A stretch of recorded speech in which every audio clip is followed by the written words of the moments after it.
What I didn't know was, how the hell am I going to go from this cell at Wasco State Prison on D Yard to the Olympics? Because at that time, there were very few stories that had that. In fact, there were no public stories. You have to search very deep on the internet to find any outside of my own story where somebody's went from prison and participated in the Olympics.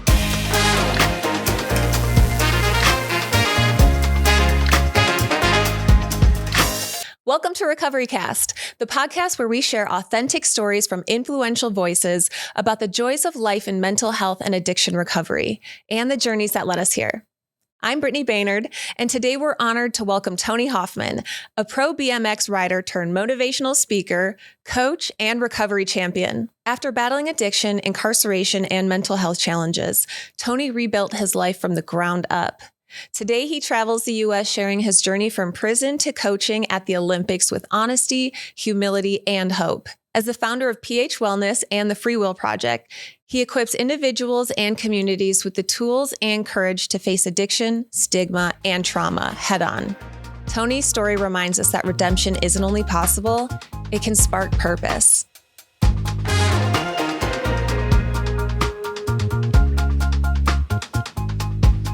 Hello, everyone. Today we are welcomed by Tony Hoffman. Thank you so much for joining us today. Tony is a former BMX pro athlete, Olympic coach, nationally recognized speaker, recovery advocate, and nonprofit founder. Super honored to have you with us today. Thank you so much for joining us. Thanks for allowing me to be here. I'm always grateful for an opportunity to share my story and my experiences. We're going to dive in, but before we do, what is something that you would like people to gain from your story? I've been to some pretty low places, and I've been able to bounce back from that and get to some pretty high places. But none of that really matters, right? For me, it's a balance. The most important thing I think that we can achieve in life is just feeling balanced. Like we know where we are is exactly where we're supposed to be, but you have to do work to get there. And hopefully through my story, you realize that there's a work that needs to be done to achieve that type of balance, to achieve peace or serenity, as we would say in the program. And so I think there's so many parts of my story that can guide people in that direction and kind of reinforce that we got work to do to get there, but you can get there. And that's a great place to be. Absolutely. Yeah. I think balance is something that I've learned to appreciate just hearing you speak and learning about you. You have kind of shifted the way you think, but also provide that balance from the other side, which I think is really, really cool. Yeah. You found a lot of success as a BMX star. Can you kind of tell us about that and when that all started for you? Yeah. So I actually accidentally found a BMX bike. It wasn't like that was something I thought. You happened upon it? Well, I got kicked out of school in 7th grade. Mm-hmm. So my trouble started in middle school. I mean, a little bit before middle school, but middle school hit, I really struggled with my mental health, started making some impulsive decisions. And I got kicked out of school for selling a girl weed. My first dream, and still my favorite sport, is basketball. Oh, nice. And so I thought my life would be tied up into basketball through my early adult years. But I got kicked out of school, so that removed me from school sports. And at the time, my brother was racing BMX. And so my dad and my mom said I needed to go out to the track with my brother. And so that's what I started doing. And I kind of did it just, in proxy. If my brother was doing it, why don't I do it? My dad was a former professional motocross racer, so racing kind of ran in our blood. Yeah. So when I picked up a bike, it was kind of like, carpenters produce carpenters, and my dad being a racer produced racers. Me and my brother both picked up the idea of how to race really easily. And before I knew it, I was one of the best in the country. By the time I was a senior in high school, on the cover of the BMX Racing magazine, was ranked number 1 in the country in points going into the final race. And I didn't even go. Wow. So I had a lot of early success and some signs that you should probably stay on this thing and see where it goes. But a lot of my troubles really started to reach a boiling point by the time I was 18, and there was a lot of social pressures going on, and you're trying to figure out what you want to do for the rest of your life. And so you've got this natural talent, but you're like, I'm dealing with stuff internally. And if you get around enough pro athletes, you'll meet enough of them that'll tell you they don't do it because they love it. Yeah. They do it because they're good at it and they don't know anything else to do. And that was a dynamic for me, right? I was exceptionally good at sports, not because I asked to be, just because I was. Yeah. And I grew up in a town where sports was everything. We produced a lot of league players. We produced a lot of Division I athletes and Olympians. And so I just did what we did in the school districts and found out that I was just a little bit different. And you don't really think as a kid, right? You're trying to just be a kid and have fun. And so me getting involved in sports, it wasn't so much because I loved it as much as I was just good at it. Yeah. And so I never saw myself racing BMX professionally and that being how I was going to fund my life and my future. So a lot of the stuff really reached a boiling point my senior year because I started bailing on the things I probably should have stayed with till I started really finding my footing on who I was and what I was going to do with my future. You're right. Talent is great, but you're a kid and you just want to be a kid. That's what we want to be good at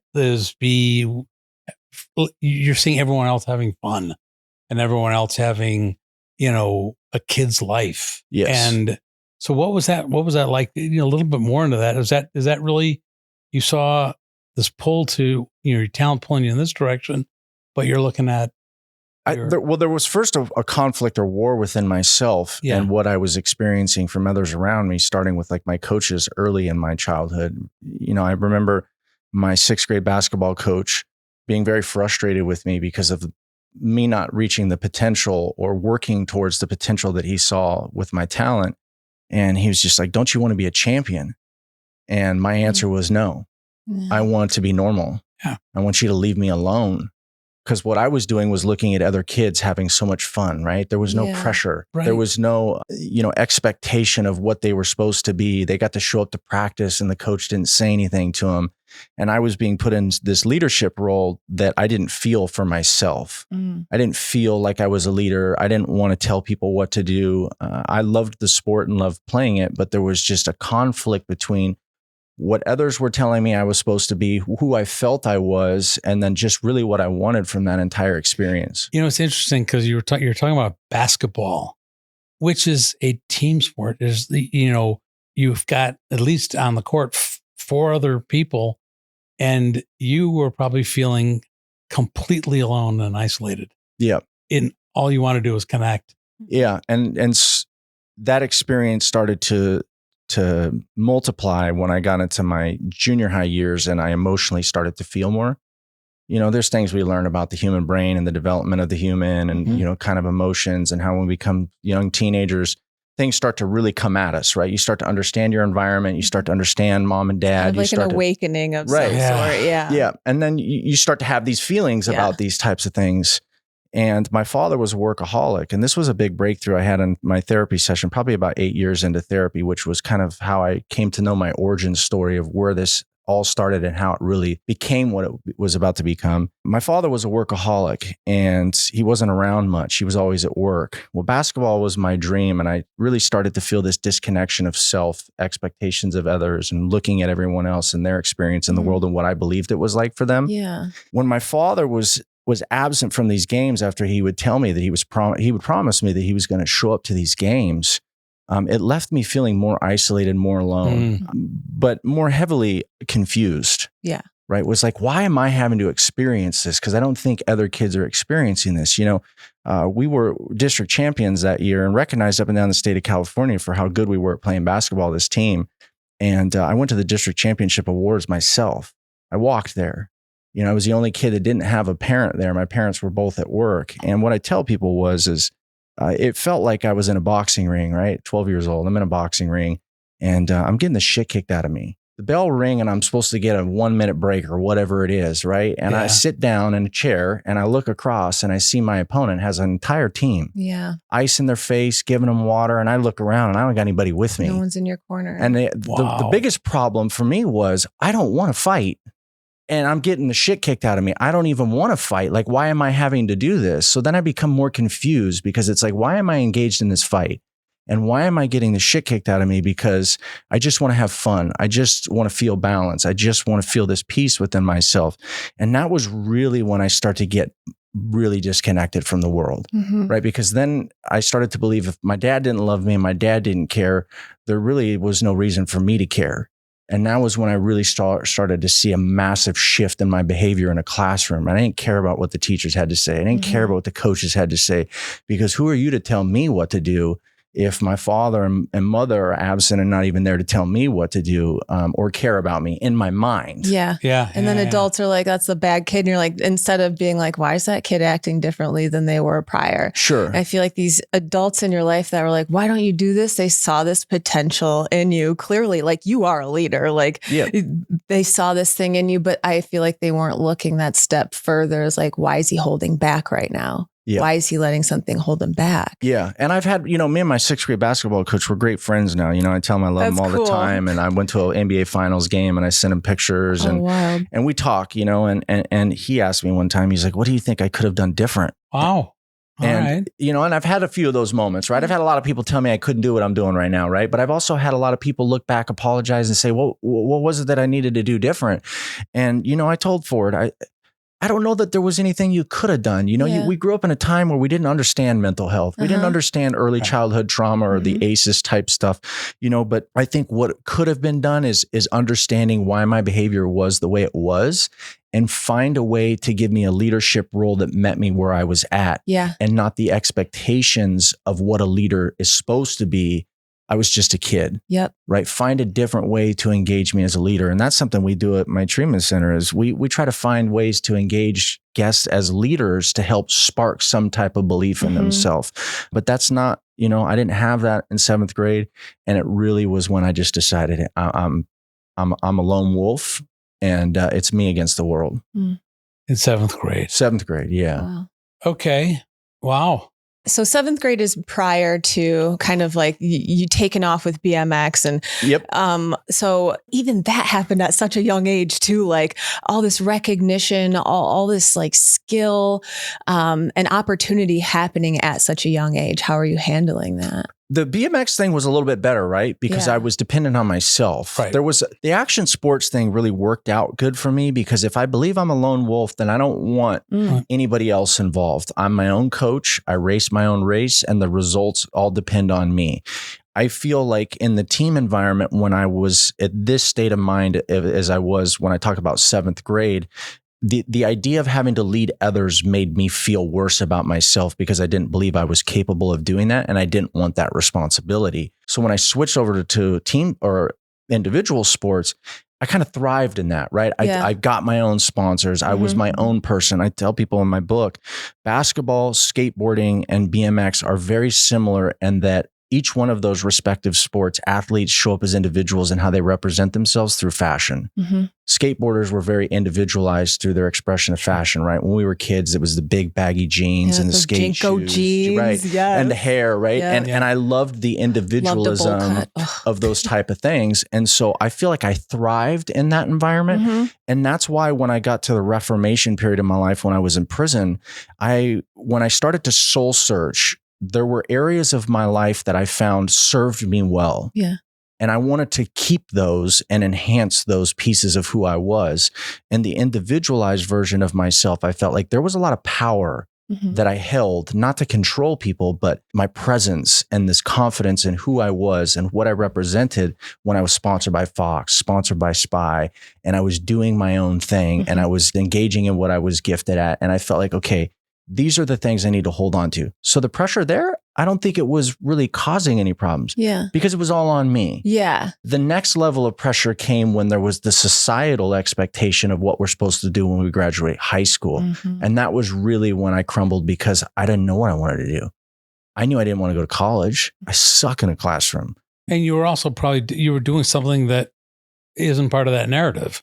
The next step. Oh, sure. Especially at this time. Yeah. Right. We're at the beginning of, pardon anybody that's educated, we're in the beginning of conning everybody into college loans. And that if you go to college, you're going to get out of college and make $150,000 to $200,000 a year. So all my friends are going to college and they're going to make a bunch of money. And I'm like, I don't want to do that. I don't even know what I want to do. I mean, I had an idea of what I wanted to do, which was to be a network administrator. But at the same time, everybody was supposedly going one direction. And again, I'm taking the lone wolf direction. And there's a lot of scrutiny that comes with that as an adult from families. And I'm from a small town, so they expect you to become a cop, an attorney, a doctor, or a firefighter, these things that are anything secure. outside of that's just kind of like, huh? Yeah, what do you do? Yeah. It's like when people say in the dating years, I've had moms say, they pay you to speak? Tom and I know, you kind of chuckle at it, right? You're like, yeah, lady, I actually get paid to speak. You know, I don't have to be a nurse for 12 hours to make money, you know? So, yeah. So 18 is like really when the societal pressure hit, and that felt worse than the pressure I was feeling as the expectation of being a leader in the team environment for sports. I find this very interesting because like I had this perspective as like a young girl and like what my brain did to me. And I have a daughter and I have this, like, I always try and be super conscious of like, this is the age I was at when I was really struggling. Like this is where my mind was at. So try and be really conscious of the things that she's going through.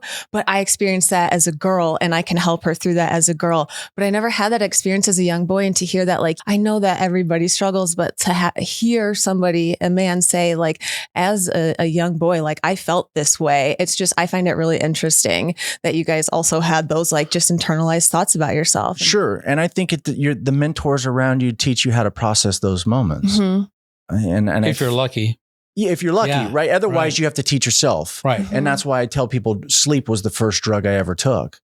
Was because the first medication for my misery was sleep. And I had to teach myself that because mom and dad were workaholics. So if you don't have anybody there, whether it's through unintentional absence, like my family, or you actually grow up in an environment where the chaos has created them to be absent for many types of reasons, you have to teach yourself, which is dangerous because a kid's decisions until the frontal lobe is developed and they're adults, almost like 60% of your decisions are based on how you feel. Nothing else. Which means you're going to only try to secure yourself emotionally and not even know that those decisions you're making are for that because your brain's not developed enough yet to know it. Trying to protect yourself in those moments. Yeah. So, so jumping back to 18. So this is when people are leaving, choosing their things. Also didn't go to college. It was a weird time because you're just like, what am I doing? But I feel like I'm okay. I'm still young, right? Like I have time. Where did that lead you? So I took a job opportunity down in San Diego to be a network administrator. My aunt knew this guy that was Entrepreneur of the Year of California. What I was doing, I had social anxiety, so I really spent a lot of time to myself.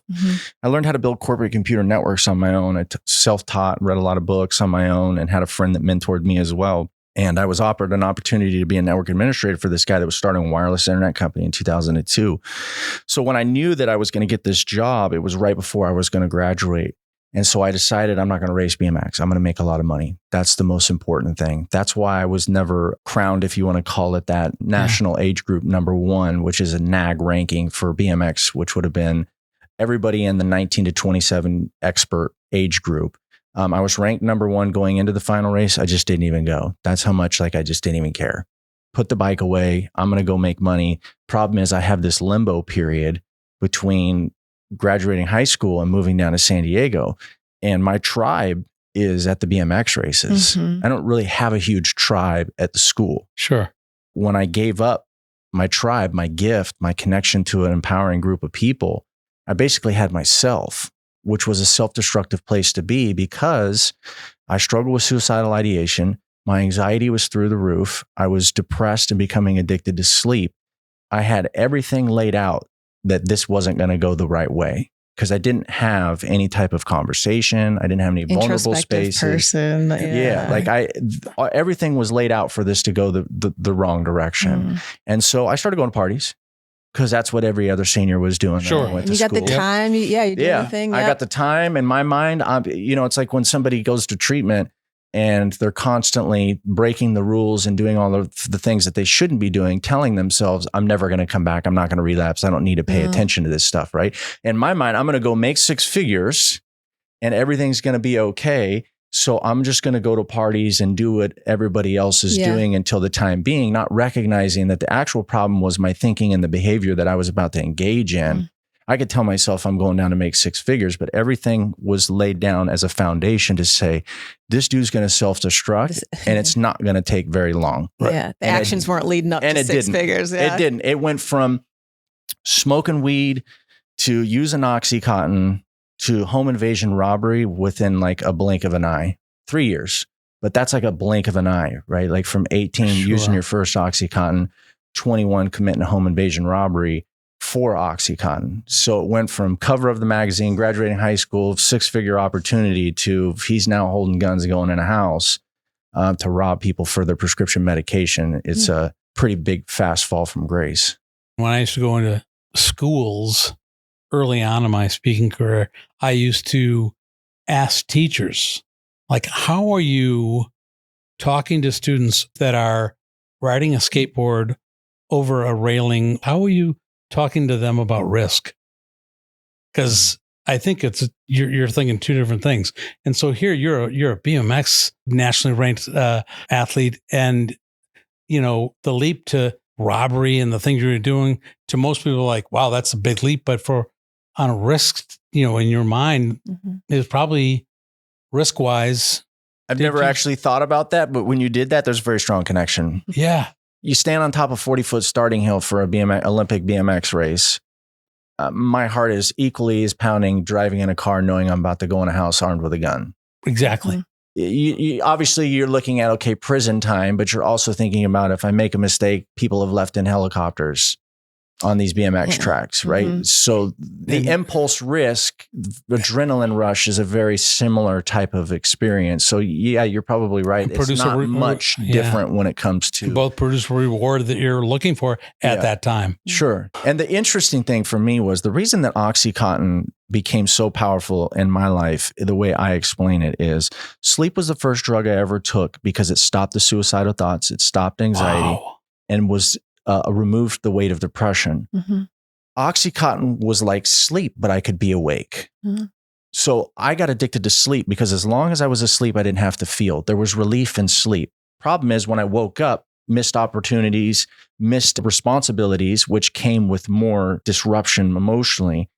If I took OxyContin, I could achieve the same effect as sleep, but I could be a part of life. And for those of us, when we engage in a substance that becomes an addiction, in the beginning, it was fine. I could go into the world, I could smile, I'd show up to my engagements, I was getting out of bed easier, and I felt like I had finally achieved what I believed everybody else had freely, right? That was balance. They loved themselves, they loved others, they got to be happy. OxyContin was the first time I felt like, okay, I can actually be a part of life. Then there was the confusion of, well, why can't I just get the doctors to prescribe me this?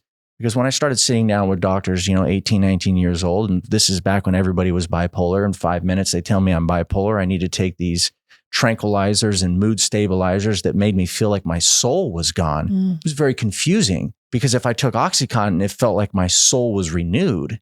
Like everything about what was wrong with me was instantly fixed. Felt more alive in those. And so when I started doing it, it was simply because this is how I end up feeling like everybody else gets to feel, not knowing that I don't get to choose and decide how you feel or what your experience is, Tom. We all have our own unique experiences and nobody's life is perfect. I love how you go back to balance again. As you said, you sleep, but then you wake up and you've got a whole new set of negative emotions, of missed opportunities, regret, guilt, and things like that. You're unbalanced. Yeah. Now you found something that brings balance back in, although it's a trick. Yeah. It's a total trick. It's like the big book says, it's an effect. Yeah. Right. We became addicted to the effect. And the problem is, as soon as the effect wears off, it offers us more discomfort. Yeah. Through missed opportunities, failed execution of responsibilities, more anxiety, more shame, more guilt. And the only way we know how to remove that as a skill is to take more of what brings us the effect. It masks, your true behavior, what you're to everyone else. Like if you were in bed the whole time, it's easier for somebody to say, something's going on here.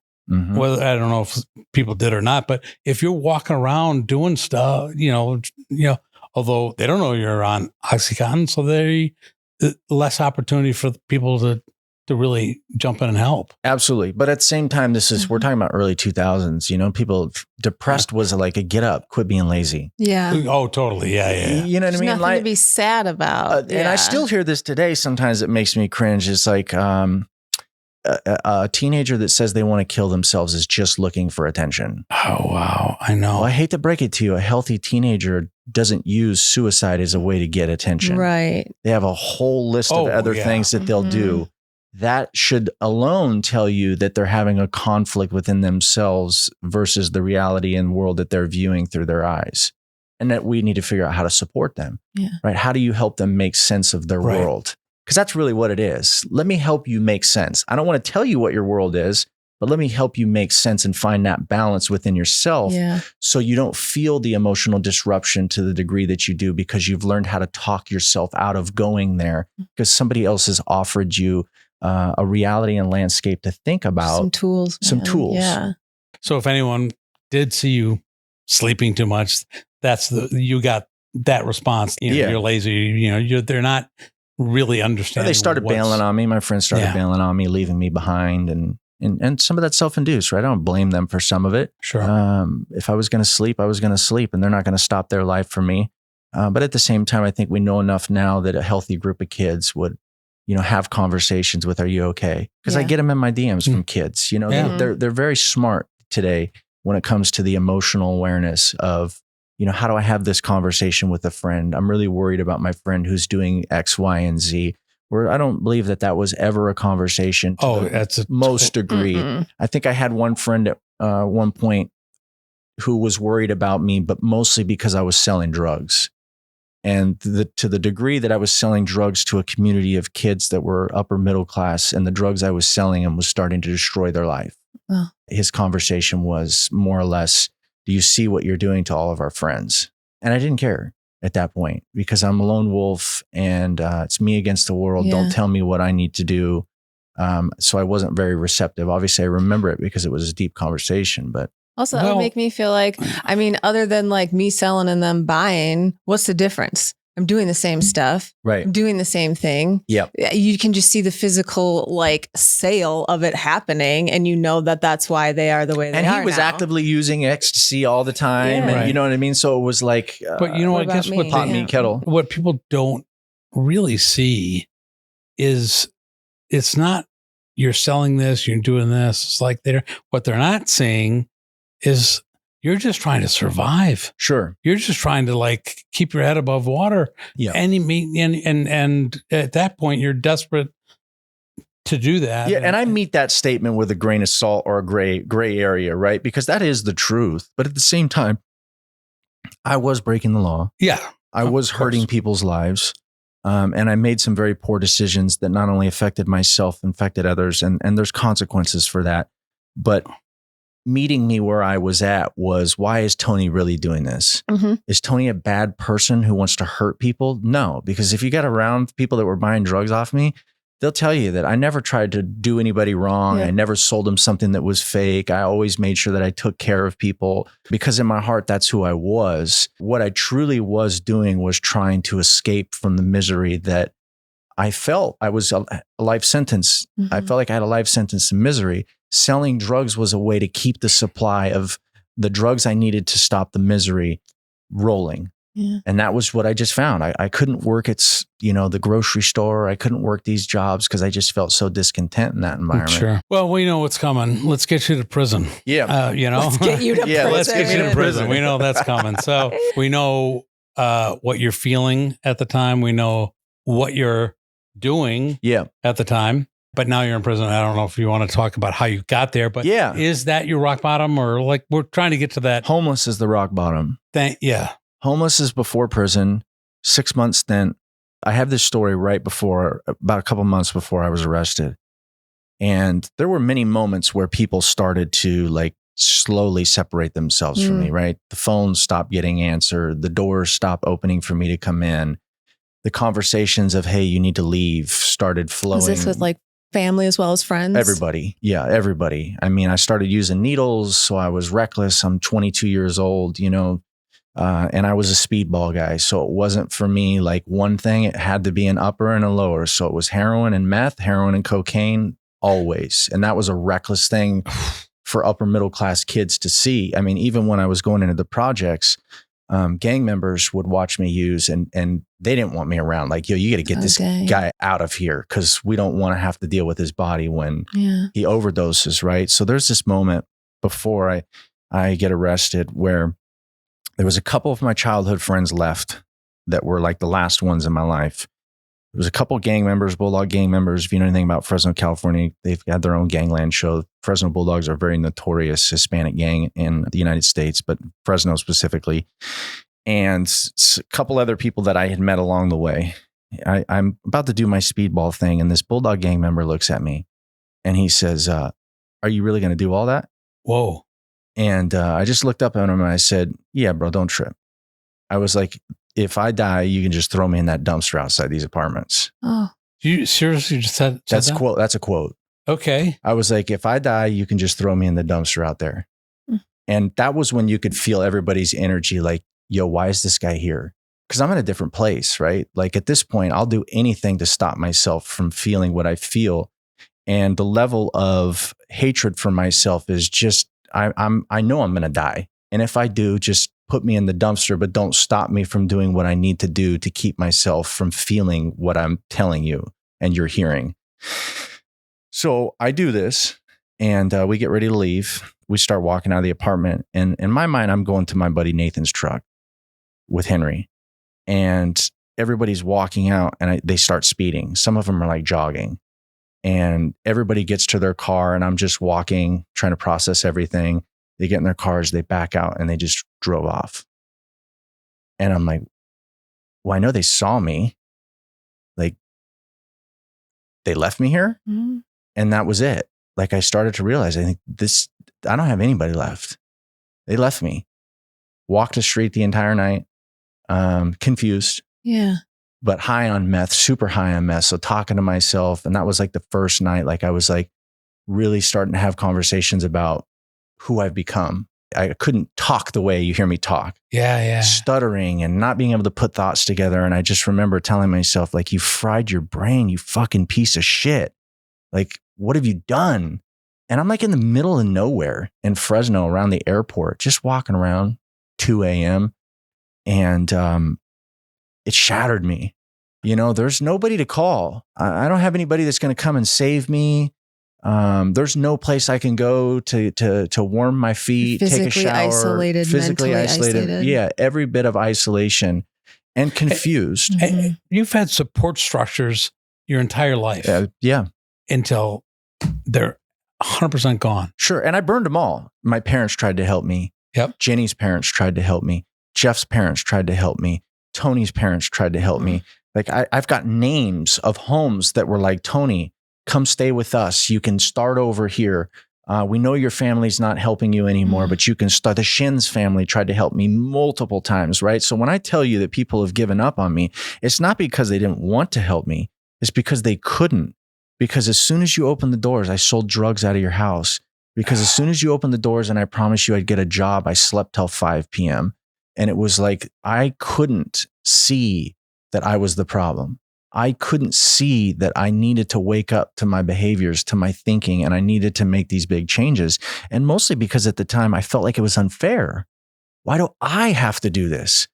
Why am I the one that's supposed to be the champion? Why am I the one that has to get sober? Why is everybody else not having to make these changes in their life? Which was the biggest fallacy ever because most of them are dead now. Wow. That's a crazy thing because like when I started walking the street, a lot of these names that I'm like, why didn't they have to get sober? Why didn't they have to get sober? They're dead. 16 people I went to school with have died since I've graduated high school. Mm-hmm. They just didn't get there as fast as I did. Right? Theirs was a slower process. Nate, my best friend that I thought I was getting in that truck, he died 17 years ago in his bedroom. I couldn't see that everybody else was on the same trajectory. Yeah. I was just the big risk taker. When I got in a car, I went as fast as it could go. So of course, my personality drove this thing to the edge, to rock bottom at a much quicker pace, which is why I'm so grateful I'm alive because of all the people. Oh, that's really interesting. They were going to get there too. You were going 150. I was going on 150. Yeah. Wow. And, you know, you ask some of my friends that have gotten sober, it took them longer to get sober because in the beginning, they would just say, well, I'm not as bad as Hoff.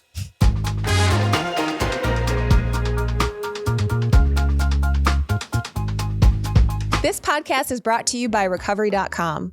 It's a place where anyone can find mental health or addiction treatment options specific to them. You can filter by location, price, insurance coverage, therapy type, mental health condition, levels of care, and so much more. Recovery.com is the best place to find mental health or addiction treatment for anyone, anywhere. They were using me as a metric. The gauge. I was the metric of who's really got a problem. We love those metrics. I mean, There's just so many always rooms I hoping went there's into someone early worse on. in the room, yeah. I could always like in my own family, we always could point to my brother Chris and say, we're not that bad. Yeah. We all were. Like drinking wise, yeah, we were. But Chris let us, say, okay, we got some room to go. So the homeless stint was was my rock bottom. Prison was the first step up because it was a place of stability and consistency, which is what I needed, a structured environment. So one of the sobriety pillars at my treatment center is structure. And the reason for that is because a structured environment helps a person thrive and find who they are in that process. So when I got to prison, people tell me, man, was that the worst thing ever that happened to you? No, because I had 3 meals that came at the same time every day. The lights turned on at the same time and they went off at the same time. Yard opened at the same time. Yard closed at the same time. That gave me an environment that was so structured, I could then begin the process of developing who I was going to become, how I was going to become that person and make those changes. So it actually became the best thing that ever happened to me. Yeah, I'm glad you said that because like everyone's like, oh, prison's rock bottom. And I knew the answer to that question was like, no, it's not. Sometimes by the time you get there, it's already. Yeah, it might be for some people, and that's great. That's fine. If it is, that's great. How long did it take you once you got to prison to realize this? When you said, oh, like, I got all these things, first week. Maybe, that's, wow. You got a lot of time. It started to happen. Because so when I went in, I was on lockdown for 90 days. And lockdown, for anybody that doesn't know, was 23 and a half hours a day. The cell only opened for 30 minutes. And that was to take a shower. And if you really get accustomed to cell living, you actually don't like to leave to take a shower. You actually just bird bath inside your cell because you get comfortable with this little confined space. But I read this quote in the ceiling, which is a big part of my speeches. And when I got to my cell, I made my bed, jumped on my bunk, and I was like laying down. I had nothing else to do but look up in the ceiling. And I started reading this quote somebody written with a pencil. It said, be careful what you think because your thoughts become your words. Be careful what you say because your words become your actions. Be careful what you do because your actions become your habits. Be careful what you make a habit because your habits become your character and your character becomes your destiny. And I just kept reading it. Yeah. And I think this was the first time I ever read something as a student in life, right? Because I knew everything. If you told me something, I know, I got it. I was broken. Homeless. I don't got it. I don't know anything. I had a spiritual awakening January 21st, 2007, day before I was arrested. So when I get to prison and I read this quote, I'm reading it as a student. And I started to realize that I had been in prison for 23 years of my life. Oh, wow. That's amazing. And I have this analogy that I tell people. If you truly work a program of recovery, you start in a room in the first years of recovery. And that first room is when the veil gets lifted, right? When you realize that you are the problem and how you see things is the problem and how you do things is the problem. When the veil gets lifted, the concrete room turns into a glass and there's a door and you go over to the door and you realize, I don't have to be in this room, but there's no key. So you're trying to figure out how to get out of this room because what you see on the other side of this glass is a much more appealing place. Sure. Then you learn that the key is actually in your mind and that it's how you think. And until you've learned to think a certain way, which is to navigate the challenges that you've been given right there in that very moment, every single one of us have character defects. We have to think our way out of these character defects. We do the work to the degree that our thinking begins to change and who we are begins to change. And then instantly the door pops. And you go into this next room and you feel a new level of peace that you've never felt before. And you're like, wow, this is really cool. And you kind of walk around and you're examining the room and it's super cool and you like it. And then you find another door. And you're like, oh, this isn't the only door. Well, if the way I got out of this room was to work on my thinking, my response, and my behavior, well, then I think I'm going to keep refining that process. And then the door opens again. And what I tell people is I believe that I have gone into 3 different rooms, and I'm currently in a 3rd room with 18 years of sobriety. The level of peace that I feel today in my life is something that I can't explain. The level of love I have for people is something I cannot explain. I don't want anything bad to happen to you. I don't want anything bad to happen to you or anybody in this room. I want each and every one of you to be successful and define life, whatever that looks like for you. I don't want to get in the way of that. But if I can support that and be a piece of that, I want you to take that from me, take the insight that I have, take the tools that I have, because what was given to me is something that I should be giving to you. Because when you get into these rooms that are deeper levels of consciousness, what you feel is so rewarding. It's far greater than any drug or substance could ever give you, right?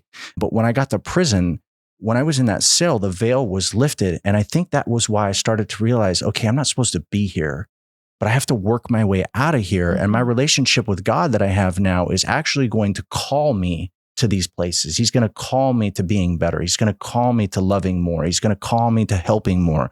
And if I just follow him, he'll do everything with people, places, and things around me. The right person will show up at the right time. The right mentor will say the right things. I'll be listening to the radio at the right time and hear the things that God wants me to hear that are going to help me refine who I am.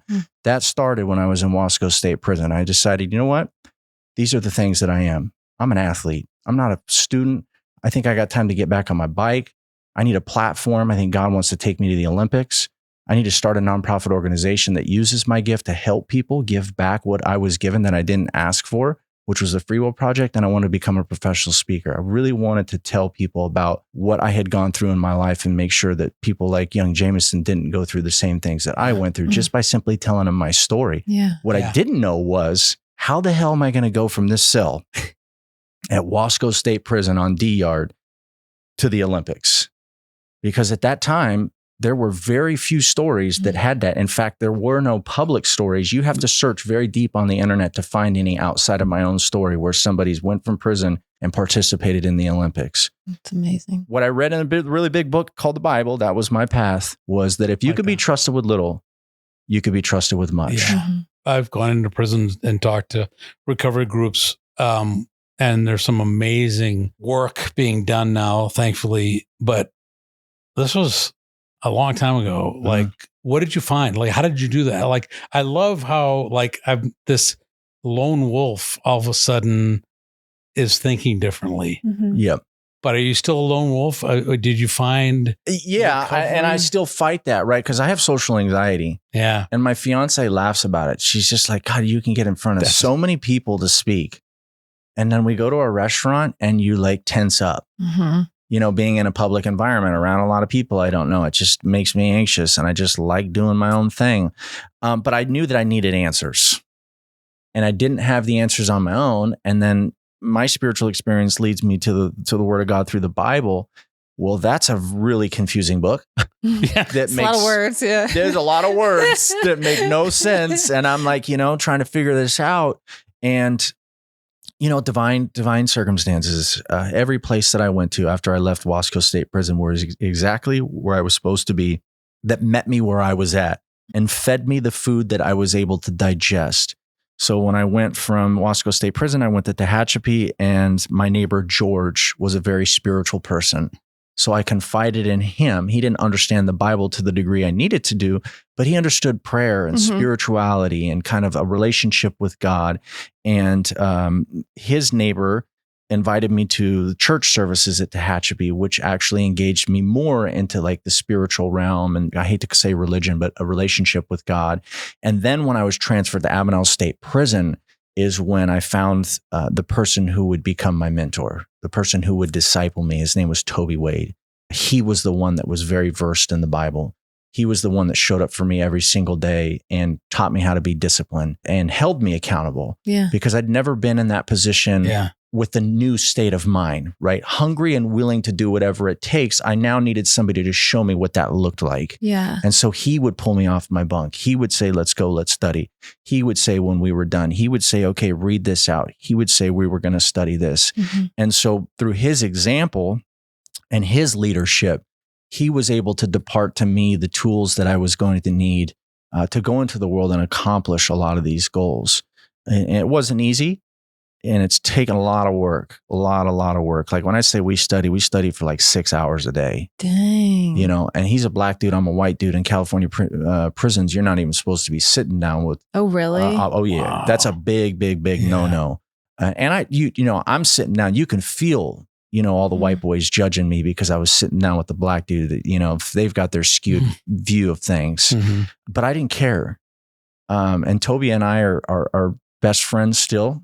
Jameson just got to meet Toby. We went to one of the finals games. That's like our thing. He got out of 21 years and we go to watch a basketball game every year, and that's my treat to him. And I didn't do it alone. And I looked for that help. Yeah. Right. Because God tells me that, where two or more are gathered in his name, that he's amongst you. And so I knew I couldn't do all of it alone. Yeah. And it also sounds like you've completely reframed like accountability to yourself, because prior it was with that lone wolf vision of like, I got to do this. It's on me. I'm doing this. But now accountability to yourself seems like it meant something completely different. Yes. Not just for you, but for like something that's greater and beyond yourself. Yes. Now I'm going to make a strong connection with that point.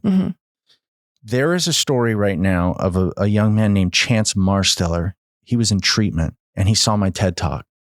He was a Division I wrestler, like on the verge of being one of the best in the world, and lost everything to his addiction. His counselor shows my TED Talk, and instantly there's this, if that guy can do it, I can do it. Yes. She reaches out to me. We actually get on the phone and he tells me, I'm going to do the same thing you did. And of course I'm like, yeah, bro, I love it. Let's go. Let's roll. He now has a documentary. He's been sober, I want to say over 5 years. Oh, it's amazing. Has podiumed at the Pan American Games for wrestling, almost made the Summer Olympics for wrestling. The person who's writing his book reached out to me and he says, when all of this was happening, like, what's going on in your mind? And I said, do you realize that Chance may not even be where he's at today if I didn't do what I've done? Because it was my story that made the connection for him. I said, I want you to think about this. There was a very specific moment at Avenel State Prison when I was doing wind sprints. And I thought to myself, and God, I have to do this. Because it was like 110 degrees out. And people were like, what are you doing, dude? It's too hot. I had to do this because my story is going to be what God uses to save somebody else's life. Ooh. If I don't do this, I'm going to be accountable for that. So, and not in a shaming way, like, oh my God, I'm going to go to hell. But at this point, I'm ready to be a leader. At this point, I'm ready to harness all the potential that God gave me, all the talent that God gave me. And so I felt like, yeah, send who? Send me. I'll go. And so it was like I was out there doing the work because I was going to be accountable for whether or not Chance was going to find sobriety, because God was going to use my story to connect with this young man 15 years later. But I was having this understanding when I was in prison that this is going to save somebody's life. You have to do this. Don't give up, because God is going to use you to save somebody else's life. And that other person's life is more important than your own. And so there was a level of accountability that I was feeling, which a lot of people may not want, but I gladly accepted that my life and my decisions weren't the only thing that mattered. There were other people's experiences and my decisions affected other people. Yeah. Wow. When you went to prison, were you sober at that time? Yes. Okay. Yes. How did you get sober? They locked the cell for 90 days and didn't open it, but for 30 minutes was a good start. That gave me 90 days. That's why I always tell people, you're not going to come to treatment in 30 days and feel it. You're going to get an idea of it, but you really got to go to aftercare. You got to go to continued treatment through IOP, OP, sober living, so you can experience real sobriety. Like you can experience your mind mending itself and the drugs and the emotions settling in. And I got that forced in the first 90 days. So then when I went to Tehachapi State Prison and I would see some drugs, I was actually offered heroin from a guy named Tommy, who was a guy from Fresno. 'Cause if somebody gets drugs and they're from your home area, they have to share it with other people from your home area. Me and him were the only people from Fresno on this yard. So he came up to me and said, yo, I got some stuff. I'm going to cut you in on it. I said, no, I'm good. I had just enough time for me to know I'm done. I don't want to do this again. Go ahead and enjoy it. I could say, go ahead and enjoy it. When I got to Avenel, everybody was shooting dope in their necks, left of me, right of me, front of me, behind me. Toby was my saving grace there, was I had a community. And I think the most important thing, though, in the beginning is community. I run a group because I love working with our guests. That's my thing. I'm not a hire fire guy like Matt Pazza, my business partner, is. I let him do that stuff. I run groups and work with the guests, you know. I talk about beliefs and perspectives because that's a big part of my understanding of life. And I tell them, I say, if you want what I have, all you have to do is learn how to think the way I do, right? It goes back to those rooms. If you want what I have, all you have to do is learn how to think the way I think, because that will turn into who you are. And that will produce a product no matter what. Mm. But you cannot have what I have if you don't get in proximity of me. You have to be within an arm's distance. You have to call me. You have to text me. You have to show up at the meetings I'm at. You have to listen to what I'm saying. Mm-hmm. And as you get around me and you listen and you hear me and I give you suggestions, I'm retooling the way you think to the way I do so you can become who I am in your own person to get the results that I get. Whatever that looks like. Right. If you want to be a big business person, you got to get around people that have big business ideas and know big business. If you want to be 18 years sober, you got to get around people with 18 years sober. Yeah. Because their thinking has allowed them to be 18 years sober. In the beginning, you may not have a big purpose like I did, right? I understand that the grandiose goals that I made early in sobriety are not for everybody. But everybody needs a community to get wherever they see themselves or where they want to be. And that's what helped me. Toby was the beginning of my community. When I got out of prison, I had my BMX racing community and my family and my support system and my church. They helped keep me safe. Being in the rooms and healing with other people. It also taught me the greatest tool that I've ever used, learned rigorous honesty. So I think that's what you're talking about 100%. And when you tell people, it's not just think the way I do. Part of that is start by being honest with ourselves. Mm-hmm. So what was the first time you were honest with yourself? I didn't own a cell phone for 13 months when I got out of prison. Oh, wow. Because the honesty with self part was really starting to take effect.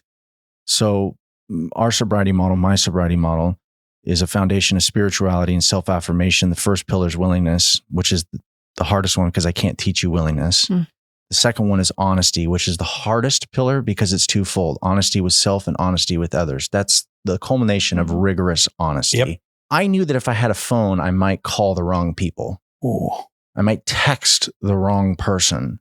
And to me, that was a temptation I didn't want to put myself through. So I denied myself a phone for 13 months when I got out of prison. Rigorous honesty, understanding the intention behind why I'm doing what I'm doing. I use this extreme example for people that are in recovery, especially early recovery and males.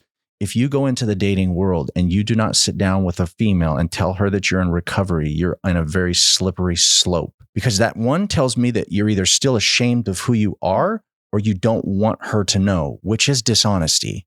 And shame, if that's the reason you're not doing it and you don't tell her, you're adding behavioral debt and weight to the shame. You're giving that shame life by hiding it because you're afraid of it, which means you put more shame on your back. 2, if you do not tell this person the intentions behind why you're sitting at the table with them, you may be putting yourself at risk. Because if all you're looking to do is sleep with this person and you don't tell this person that, you know that you're using them. And by using them, there's a guilt mechanism. So the honesty, the rigorous honesty, when you really start to peel it back from a psychological level, is in our everyday decisions. Why am I doing what I'm doing right now? Am I truly trying to do the best for somebody else, or am I using them? Because whether or not you feel and can identify guilt, shame, or these other products that come with these type of decisions, they exist after you make the decision. Yeah. And for many of us, that's why we drink and use. Yeah. Rigorous honesty is the key to freedom. Yep. Because rigorous honesty removes the weight of shame, removes the weight of guilt and disappointment and all of these things that carry the weight that make us feel more discomforted. And that's why I say in the beginning, peace and balance comes from work. You get up every day and you do the right thing. You get up every day, and even though it's a hard thing to do, you do it because over time, it starts to remove the weight, starts to remove the guilt. One of my favorite sayings that I heard early on that, again, kind of put me in that mindset was, actions before results. Slowing down. That's like when people start telling me God's will and they're like in their first 6 months of sobriety. I'm like, yo, slow down. That's a very complex topic. We can say it, but let's not get overwhelmed by it. Where are we right now? And what are the results we're getting right now? Yeah. Because those results are communicating where we're at and what needs to be done. This whole like God's will and things that disconnect you from future and past and allow you to live today and knowing that where you're at, those are very, very complex topics that take years to get into. Who am I right now? Yeah. What are the results that I'm getting? The results do not mean that's who you are and you will always be. It just means that this is what needs to be changed. Yes. If you don't like parts of the results today, these are the things that we're working on. Right. That's all that matters. Yes. And you do that one day at a time. Yes. The rest will take care of itself. The way you're speaking about it, I feel like just applies to people's lives in general. You don't have to struggle with addiction just to realize, like, take a step back and evaluate why you're doing the things that you're doing, the purpose behind it. You've been sober now for 18 years. Yes. It's incredible. Congratulations. Yes. And in that time, I'd imagine that recovery looks very different. And from the beginning, from 5 years to 10 to 15 to today, talk a little bit about that progression, what it was like in the beginning, what it's like now, and then maybe about like the relationships too. Like, what were your relationships like prior as compared to now, and how has that progressed through your recovery? So to start, I would say the first 8 years were the selfish years of my recovery. Oh, really? It was very about myself. Yeah. Very protective of myself, maybe to the legalistic side. Maybe too protective, very narrow-minded thinking, not in a bad way, right? When we get sober, we know that we have to be selfish in our early years of recovery. Still working a program, but kind of learning what that looks like over time. And then I would say somewhere around 10 to now, I've been working on the selfless years of my recovery, right? It's not about me at all. It's not about my story. It's not about the things I've done. It's about helping others see and understand individuals like us. We love to go be of service and help others. But if you're not, and there was a part of that, right? Because I had my nonprofit. I had my speaking. There was parts of me giving. It wasn't, my path in the beginning wasn't in the rooms. Right. I wasn't called into the rooms to sponsor folks and do it that way, right? So my giving in 12th step looked like a little bit different, but it was very selfish in my achievement and how I was going to achieve those goals. Very narrow-minded. This is what I have to do because God has called me to this. And it was, I got to do this. I got to do this. I got to do this. Where now the pressure has been released of, it's very selfless now. How can I be of service? That's a great change. How can I do things differently and focusing more on the care of others versus like, I've got to do this. I've got to do this. My relationships are totally different. The people I call typically when they answer the phone, what's up, Pop? How you doing? Do you need anything? And that's a big difference for me is just asking how you are. We get off the phone. We say we love each other. I sit down at the table with people that don't talk bad about others when they leave the table.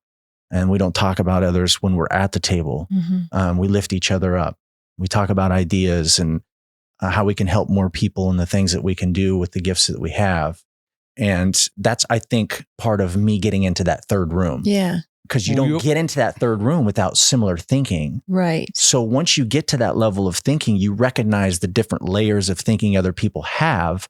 And so it's not that I'm better than anybody. It's just we become more protective over the energy and the thoughts that we have. So we guard through boundaries those who come into our circle, right? Because we always welcome somebody in that made it into the room. Yeah. Sure. Because we know, we're like, oh, come sit down with us. We're glad you're here. You made it to where we're at. Let's go. So what are habits that you've created for yourself in your recovery journey? Yeah. So I have been relentless in making my bed, organizing my stuff, and brushing my teeth every single day. If you follow me on social media, every day I will post a picture, just like I did this morning of my bed here in Madison, Wisconsin. It'll say 1, 2, 3, make your bed, brush your teeth, and organize your stuff. It was how I learned how to rebuild my life starting in prison. And it's something that I hold dear to me today. Yes. Is learning how to take care of the little things. Jameson yesterday saw me throw a paper towel and it missed the trash at the airport. And I went down, picked it up and put it in there. And he's like, "You're a good man," like joking with me. He's like, "I would have left it there." And I said, That would have sucked for the person that doesn't get paid enough money to have to pick up after me because I was too lazy to get it. And those little things are what matter the most to me. Putting a shopping cart back in the shopping cart rack. Like when I was in the airport or the airplane toilet yesterday, there was a lady that was behind me. The guy in front of me was an absolute mess. I cleaned up the bathroom for her and made sure the toilet was clean, because the last thing I need her to think is that I'm the slob that did that and don't care about her coming in and doing those. So it's little things. Those are the habits that have really allowed me to become who I am. It's just taking care of the little things. I want to know 3 myths that you told yourself before you got sober that kept you from trying. 1, that my dad didn't love me. Number 2, that nothing would ever work out my way, that it was never going to be possible for me. And number 3, that I was alone. And through recovery, you have learned that a conversation could have changed my life because my dad does love me. Yeah. I never even gave the guy an opportunity to tell me his perspective. I decided on my own. I learned in recovery that work and patience will get me to luck, right? Successful people aren't lucky. They're just the last man standing. And that is something that I've learned. I just need to do the work according to the results today and fall in love with that process. And that over time, I would find myself being lucky. And that is just where things are happening more for me than they are against me, because I've done enough work to become the person who can achieve the things that I actually want. I was very impatient before recovery. Recovery has taught me to just focus on today, and tomorrow will take care of itself. I have this thing that I learned from this guy, Charlie, a social media influencer. I'm already there. Time just hasn't caught up yet. Oof, yeah. How about that? Yeah. And the third one, when I speak about my stuff, somebody else tells me, dude, same. Right? Yeah. Oh my God. And I'm like, wow, I guess I'm not alone. Yeah. And that connection is something that I always had wanted. I didn't know how to do it in the beginning. And now I know where my tribe is anywhere in the world. Really, I can find my tribe of people where I can walk into a room and we all know each other. That's beautiful. That's beautiful. Your recovery journey has led you to this place now where you are paying it forward in amazing ways. Talk to us about what you're doing in the recovery community. Yeah. So I have PH Wellness now, which is a drug and alcohol treatment facility. We're located in Southern California. We have 4 locations, working on an out-of-state location. We're stabilization, detox, and residential treatment with a strong spin of fitness built into it. That's awesome. As myself and my business partners are fitness guys. I guess that makes sense. Yeah. It makes sense, Checks right? out. Sure. Checks We should out. introduce you guys to fitness. I like that. I'm still doing the speaking thing. Yeah. Starting a family with my fiance, stepson, and, kind of building that life out for myself, and really just now focusing and enjoying more on the process of giving back more intimately through PH to people that are just like myself. And that's been fun. Dialing back speaking, I've been doing this, Tom knows, I've been doing a long time, 16 years on the road. 250 days, mostly of that 16 years. So dialing that back and really just trying to create a new balance for my life through family and intimate work through PH. That's awesome. But the nonprofit is no longer, around just because it was that chapter closed. I think been thinking more about writing more books, trying to give people that introspect that I love giving. Please do. Yeah. Yeah, absolutely. It sounds like there might be another door to another room. Oh yeah, there is. And I'm excited for that because I love that analogy, by the way. Yeah. It's a piece that surpasses understanding. I'd like to say I'm going to steal it, but I'm just going to keep it from. Yeah. We're going to have to not air this episode. I'm just kidding. If there's somebody out there still struggling, still trying to find maybe the next step, what is a piece of advice you'd like to give them? Well, you won't know what the next step is unless you ask for help. And the person you ask for help doesn't need to know everything, but I promise you somebody knows what the next step is. Until we become willing to take suggestions, our problems will continue to exist. So just ask for help. Don't be ashamed of needing help. If there's anything, you should not want to not ask for help, because the next step is a new beginning and you're worth a new beginning. And so I just say, you got to ask for help and take that next step. And for the first time, if you're anything like me, just trust that if they're sober people like myself, they're going to take you to a better place, which means whatever they tell you, go do it, knowing that they can be trusted, even if you don't feel like you can trust them. Because that was a thing for me. I was a lone wolf because if I can't trust my dad, how could I trust anybody else? Until I learned to trust other people and their guidance to me, things would continue to exist because I'd always be in control. So give up that control. Let somebody else have it and tell you what to do and take those suggestions. Ladies and gentlemen, Tony, this has been absolutely amazing. I am so grateful for this wisdom and for you sharing your story with us. Yeah. Tell everybody where they can find you. What are all your socials? I'm on social media a lot these days. Tony M. Hoffman on Instagram mostly. Don't really play around with TikTok anymore. It just didn't work out the way I liked it. So Instagram's the best place. I answer all my DMs. Oh, nice. I have a social media person that runs my posts, but that's me in the comments and that's me in the direct messages. And I try to get back to everybody. So reach out if you guys need guidance or some advice. If you're a family member, always there to give you guys some insight, introspect, or help if I can be there for you guys. If you're interested in speaking engagements, you can find me, Tony Hoffman Speaking.com, and you can check out our treatment center, phwellness.com. Yeah, definitely. Yeah. Awesome. Well, everyone, thank you so much for joining us today. Again, Tony, thank you so much for joining us. Yep. I hope you have a wonderful rest of your day.